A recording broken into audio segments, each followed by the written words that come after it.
Matokeo ambayo tumeyapata hii leo ambayo yametuwezesha kufuzu kuingia hatua ya makundi ya ligi ya mabingwa barani Afrika.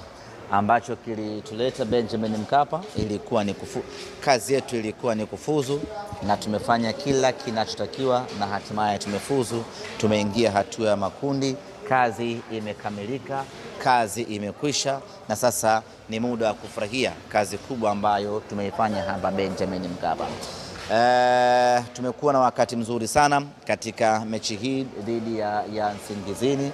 Tumecheza kwa malengo makubwa, tumecheza kikubwa, tumecheza kwa lengo la kutimiza kile ambacho kimetuleta, na hatimaye tumefanikiwa. Tumeingia hatua ya makundi, kazi imekwisha, ni muda wa sherehe sasa. Mpango ulikuwa ni kupata sare? Mpango ulikuwa ni kufuzu.